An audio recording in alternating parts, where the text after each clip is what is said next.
Welcome back to the series where we play Red Dead Redemption 2 as cavemen. That's right, this is It Possible to Beat Chapter 4 with No Guns? A reminder to check out parts 1, 2, and 3 of the respective chapters. All will be in the description.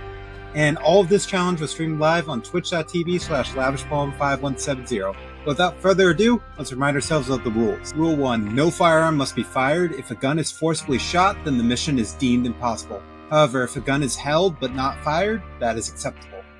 Rule 2. Tomahawks, arrows, and any projectile that isn't deemed a firearm is allowed. With all the rules squared away, let's start with Mission 1. This mission has us asking around town for Angelo Bronte to try and find his whereabouts. Eventually, a bunch of kids rob Arthur and tell him where Mr. Bronte is. No shooting in this mission, so for the challenge's sake, it's as easy as it can get.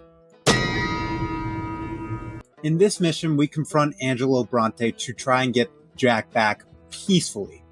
This succeeds after John Arthur do some of Bronte's dirty work of killing a bunch of grave robbers.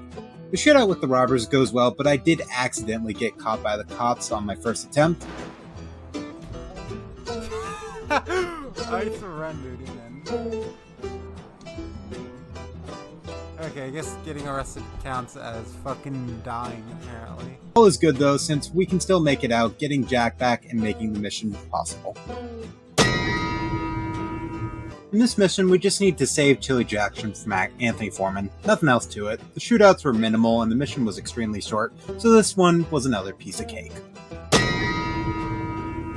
Okay, look, this is another one of those missions where there's no shooting or anything. This is all lore building and getting information, more information about Angelo Bronte from a party that he invited us to. There's no shootouts, there's no nothing, there's nothing that really relates to the challenge here, so I'm just gonna save you all the time and just not really talk about it. It's possible. That's all you need to know. It's possible. Alright, this mission is actually one of my favorite missions in the game due to how smart the robbery is. Skip the escape. We don't really talk about the escape. It's also where I discover Walter White. I don't like bugs. Mr. White!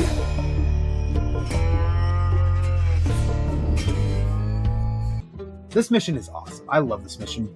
But for this challenge, it's impossible due to this one moment. Idiot, huh?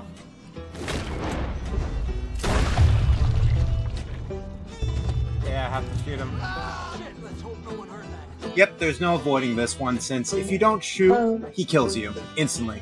But on top of that, there's a shootout and I don't have any of my range options. I tried and tried for an hour and gave up since the mission was already impossible due to the earlier interaction. But if you want to see me try again, let me know in the comments. But despite all that, this mission is impossible due to that one dual interaction. I'm sure that shootout is possible. I will keep trying if you guys want me to. But yeah, this mission as a whole is just impossible due to one fucking duel. In this mission, O'Driscoll's kill Kieran and attack the campsite, and we are tasked with defending it. This mission is basically just one big shootout, and with our full arsenal at our disposal, we cause them to run, completing the mission. Well, in this mission, it's the Grand Trolley robbery that gets the gang $15. Oh, and a quarter. Don't forget the quarter. All sarcasm aside, this mission plays like normal until we get in the trolley. That's when the problems arise. How many out there? At least shoot something, Arthur. Need you on the left now, Arthur.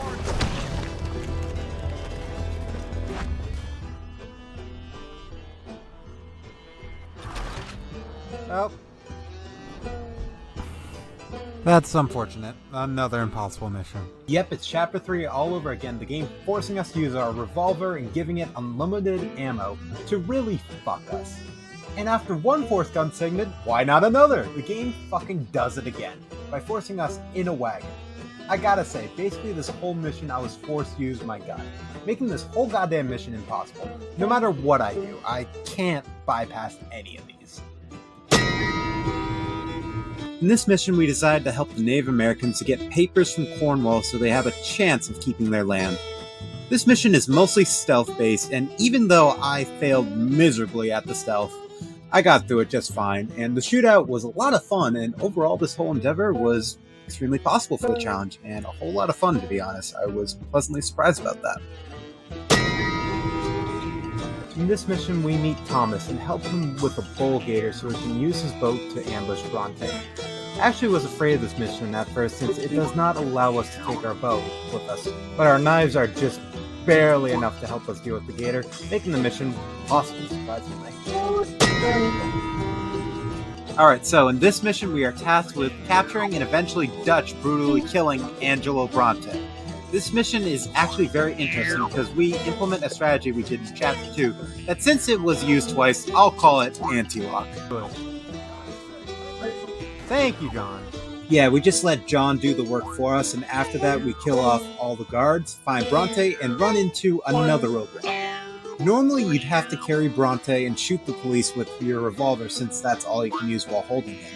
But what I found is if you let one of the officers punch you, then you'll drop Bronte, making the mission 10 times easier, allowing you to use like all the other weapons, and then you go back and you pick up Bronte and you bring him back. Boom! Problem solved. Overall, this mission was really cool because we used one strategy we implemented in Chapter 2 and a new one, so honestly, a possible mission and a really fun one. Alright, before I cover this mission, I just want to warn anybody who has not played the story of Red Dead Redemption 2 that this contains a lot of spoilers, so if you do not want any of the Red Dead story spoiled, click off and return to this section at a later date. Anyways, alright, y'all good? Good? Good? Okay, here we go. Alright, the big bank robbery surprisingly doesn't have too many obstacles. The shootout is the same. We lost Hosea! And we don't run into any problems until we get to losing Lenny. So I messed it up on my stream, as you see here, and I accidentally fired my gun, so I went back to the mission and redid it, so I'll show you the redid clip right here.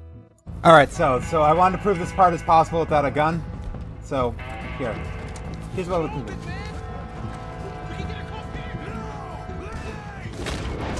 We can use our knives here for the first one, and then let our dead run out, and boom! They don't die. Perfect! Once again, a nice round of applause for editing Lavish, saving the runs as always. Give him a nice round of applause, please, and thank you. Alright, so after that slight hiccup, everything goes as normal. We run through the roofs, and then we do the sneaking. There's no killing in the sneaking, and everything is good and dandy. Till I realize where we're going. We're heading to the place I feared the most. To the place that has given me nightmares about this whole challenge. To the infamous Gorma. But that has to wait until next video.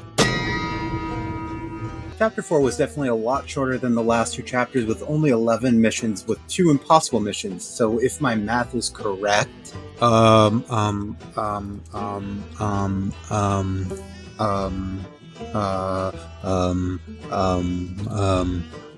let's see here, 9, we divide that by 11, multiply that by 100, round that up, 82%. Thank you again, Editing Lavish. Man, he is carrying this video. So is Chapter 4 possible without guns? No, it is not. We'll see next time the hell that awaits us in Gorma. And as a reminder, all of this was filmed in front of a live studio audience on my Twitch, twitch.tv/lavishpoem5170. And if you made it this far and enjoyed, please consider leaving a like and subscribing to see the rest of the series and to support me. It really helps me, and I just can't thank you enough for the support I've received so far. But other than that, I hope you guys enjoyed the episode, and I will catch you in the next one. Have a great day.